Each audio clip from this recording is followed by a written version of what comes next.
Hello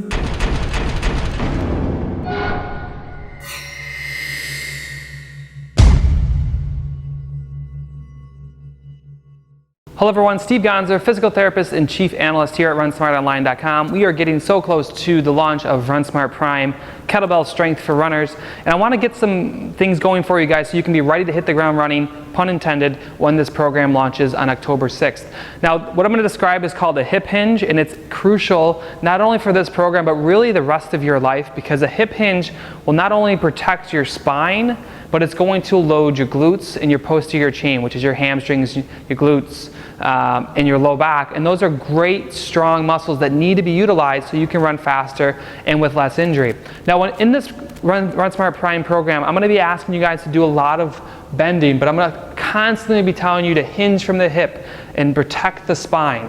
Now, what I'm talking about there, and we see this a lot with people who squat, is they want to squat, they do this kind of thing. And their first movement is to bend their knee. Wrong. Okay, so as you get ready for RunSmart PRIME, I want you to start practicing this. I'll show you with a kettlebell in a second.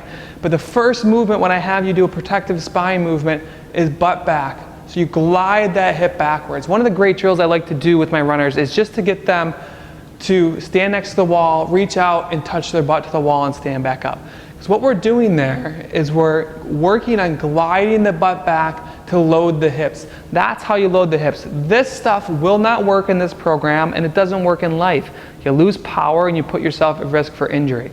So one of the exercises I do constantly as a warm-up in RunSmart PRIME is the kettlebell swing. This is probably the most famous of all kettlebell exercises, where you're here and you're picking the weight up and you're popping it up. Now, this is a free movement from the hips. We're not lifting any weight, but to get to this point, you gotta get the butt back. You have to hip hinge. That is what's gonna give you the power from the hips to throw that up. So as we're doing this, you grab your kettlebell and just simply work on feet shoulder width apart, glide your butt back, touch the wall, and stand back up. Essentially, that's what I'm doing when I do my kettlebell swing, but it's also what I'm doing when I do my lunges. I get my butt back, my chest forward, my shin is still vertical. I'm not doing one of these jobbies, and I'm not getting out there and just bending through my low back and causing this huge curve. If we can keep a good, what's called lumbar lordosis, or a little bit curve in the spine, you're gonna protect it for lifting, and you're gonna increase your power.